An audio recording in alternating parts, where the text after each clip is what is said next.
Hey, what's up guys? Welcome to my complete Blox Fruits PvP guide. This guide will cover everything you need to know to get to 30 million bounty easily, from general and advanced tips to the best fighting styles, fruits, guns, accessories, swords, races, and much more in a very detailed guide. Before we begin, I'd like to say that after the last video where I wanted to celebrate 500 subs, by giving you guys 6 mythical scrolls, we have gone up almost 200 subs since that video, which was only a few days ago. I'm honestly still in disbelief by it. I can't thank you guys enough, and I just want to say we will definitely be doing another giveaway after the 6 mythical scrolls one I'm doing now, which you can enter by liking this video, subscribing, leaving a comment that you've done those things so I can see your entry, and you guys let me know if the next giveaway after this one ends should be a permanent fruit or another 6 mythical scrolls, because I can't really decide. And with that out of the way, let's get into the guide. Alright, so starting things off, let's talk about finding your setup and learning what goes together. First things first, you want to decide what kind of playstyle you want to go for, as there is many different options. If you're someone like me who values things like movement, escape options, and surprise attacks, then a fruit like Portal or Rumble would be best for you. The reason for this is because both of these fruits specialize in helping you move around very quickly,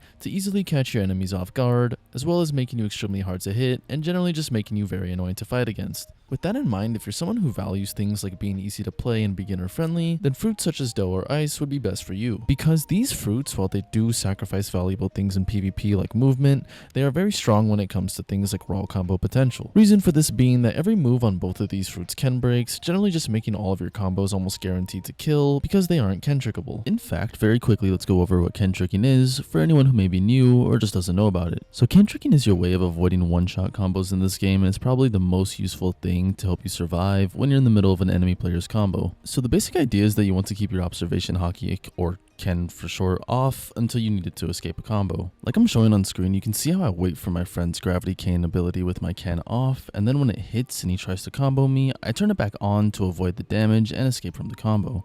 With that out of the way, let's go over the best fruits for PvP. So here we have a list of the best PvP fruits, and I'm going to go down quickly and explain each one and a brief explanation of why they're good. Starting off with Portal, you're uncatchable, unkillable, and basically never have to worry about losing bounty. And even if you do find yourself in a hard situation, you can just say bye-bye and leave your opponent very angry in the chat. Moving on to Rumble, Rumble is very good because of its quick movement and good stuns, and on top of all that, Rumble is probably one of the most versatile fruits in the game, being able to be ran with either fruit main stats, sword main stats, and even being one of the best gun main fruits. It really is just all around good. Moving on to Kitsune, if you want the easiest fruit in the game to play, being generally good at everything, Kitsune has the second quickest movement in the game, being even faster than Awaken Light when you combine it with the pilot helmet accessory, only being beaten by Portal's World Warp, as that's just an instant teleport. On top of all that, this fruit also has amazing combo potential, along with very good spam inside the transformation, and even in the hybrid form with just tails. This fruit is pretty broken, as it is just good at everything, and is very noob friendly. Its only cons being that it still struggles against fruits like Portal, and how hard it is to obtain, being just ridiculously expensive. Moving on to Dough, this fruit, while being not as good as the others because it lacks movement, which is very important in PvP, it is still very strong due to the insane combo potential, and the fact that almost all of its combos are true due to Dough's moves just not being Ken trickable. Something to keep in mind is that even though there will always be the best fruits in terms of the meta, that doesn't mean these other fruits aren't good, because every fruit can be absolutely insane in the hands of someone who has practiced it. With that in mind, let's now move on how to choose what sword, gun, and accessory you want to use with your fruit. So you really want to be thinking about your fruit's strong points and weak points. Let's take a fruit like Ice, for example, where you don't really have the best of movement options, so you'd want to pick an accessory that makes up for that. For example, when playing fruits like Ice or Dough even, the best accessories to go for would typically be things like the pilot helmet, due to the insane speed buff, making up for your lack of movement abilities. On the other hand, if you're using fruits that already come with good movement options, such as Portal or Rumble, then you want to prioritize either damage or utility, and thankfully with accessories like the Kitsune Ribbon or Hunter's Cape, you really get to have the best of all worlds, getting amazing speed buffs, defense buffs, damage buffs, and increased health and health regen, and even a cooldown reduction on your flash step, just all together making you really hard to catch. With that said, before we move on to actual gameplay tips, I would like to go over how to choose your sword and fighting style, as they are just the core parts of your combos. So typically you want to make sure that either your sword or your fighting style has a good stun skill, as you don't want to just be relying on your fruit to start your combo. Something to understand is, say you're playing fruits like Portal and Rumble, after you use your main stun skill, you really don't have anything else to start a combo with, which just leaves you fishing for that one stun if you're running a build that doesn't properly go together. With that in mind, there are two fighting styles that will go with literally any fruit that will just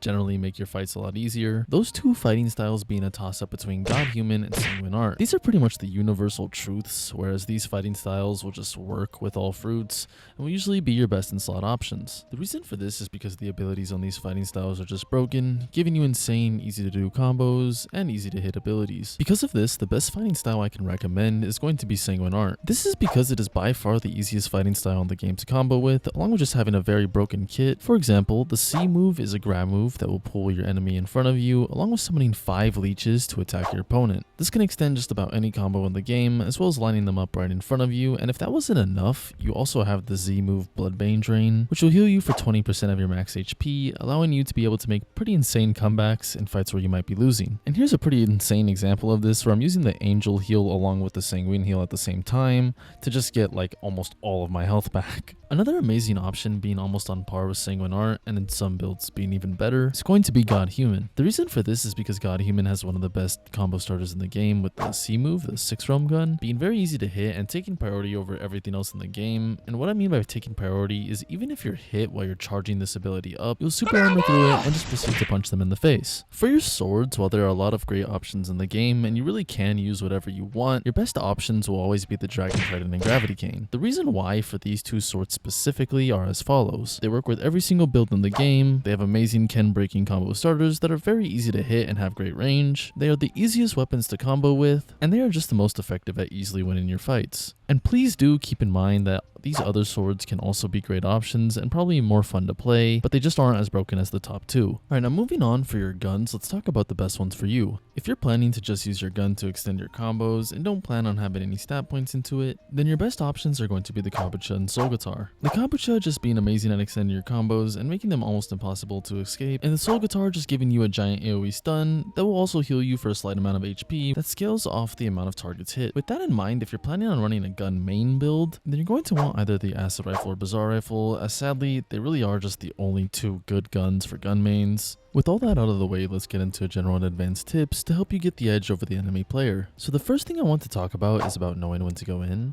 because I see a lot of people playing either too passively or just don't really know what to do. So a good general rule of thumb is keeping track of your opponent's cooldowns. For example, if I'm fighting someone running the Soul Guitar, I know most likely if I start to play really aggressively, they will most likely try to back up a bit and use their Soul Guitar X to try and catch me in a stun. But once you know the enemy player has used a vital part of their kit, whether it be abilities like the Soul Guitar X or Doe's Pastry River, or even a sword ability like the Dragon Trident X, you now have what you can call a window to go in. Basically, this is when you want to turn your aggressiveness to 90, because now they are missing big parts of their winning potential. With that out of the way, let's now talk about combos.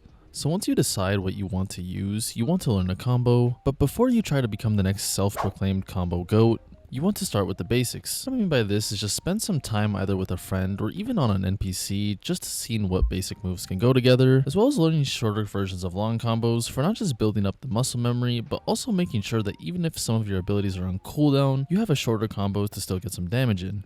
The next thing I want to talk about is enchanting your swords and guns. So if you head to the Tiki outpost in the 3rd sea, which is directly in front of the castle here, and go up this tower here, you can actually get some pretty valuable rolls for PvP, completely free to play, with just the common and rare scrolls, or if you are someone who is okay with grinding the Leviathan, even legendary or mythic scrolls. But the best enchantments, to be honest with you guys, aren't even the blessings, it's the other rolls that aren't even as hard to get. For example, on my true triple katana, even though it has burning, the real thing that makes it do the damage in PvP is this right here, piercing level 3. And along with just having other amazing damage buffs, you really don't need to use mythic scrolls because the main stats you really want to go for are things like piercing and deadly. If you made it to the end of this, I really appreciate you watching the whole thing. And don't forget, this Sunday I am doing a giveaway for 6 mythical scrolls, which you can enter by subscribing to the channel, liking this video, and leaving a comment that you're done so I can see it. Please be sure to leave a comment, because if you don't, I probably won't see your entry and it'll be really hard to get you entered. So, and thank you guys so much for getting us up another 200 subs in literally 3 days since the last video.